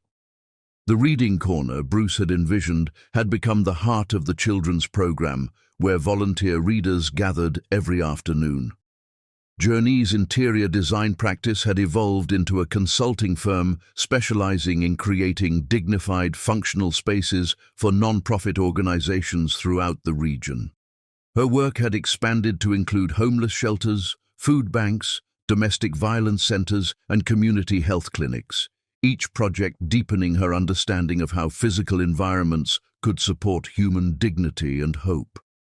The financial success exceeded her expectations, but more importantly, the work provided daily confirmation that her professional life could align completely with her values. Bruce's gallery had not only weathered the scandal that threatened to destroy his reputation, but emerged stronger and more respected. The donors who had wavered during the media storm had returned with renewed commitment once they witnessed the sustained excellence of his community-focused exhibitions. Their relationship had deepened through shared purpose and mutual respect, each partner encouraging the other to pursue ambitious goals while maintaining the individual identity that had attracted them initially. They had moved in together 8 months earlier, choosing a restored Victorian house within walking distance of both the community center and the gallery. As she applied lipstick in the bathroom mirror, Journey caught sight of the engagement ring that had appeared on her finger 3 weeks earlier, during a quiet dinner at the same cafe where they had shared their first vulnerable conversation about dreams and disappointments. Bruce had proposed not with grand gestures or public displays, but with the intimate sincerity that characterized everything meaningful between them. "Journey," he had said, reaching across the small table to take her hands in his. "I want to spend the rest of my life building beautiful things with you. Will you marry me?" The simplicity of his words had moved her more than any elaborate speech could have. They had been building beautiful things together for months, not just the community center and their respective businesses, but a relationship based on mutual support, shared values, and the rare compatibility that comes from recognizing your complement in another person. Yes, she had replied without hesitation, understanding that she was not just accepting a marriage proposal, but embracing a partnership that would challenge both of them to become better versions of themselves. Tonight's celebration would serve multiple purposes beyond honoring the community center's continued success. Bruce had mentioned that he wanted to make an announcement during the evening's program, though he'd been mysteriously vague about details.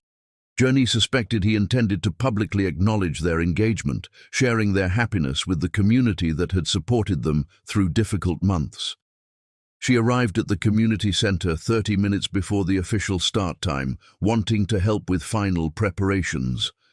The building hummed with activity as volunteers arranged displays showcasing the year's achievements. Caterers prepared refreshments donated by local restaurants, and children from the after-school program practiced a performance they would present.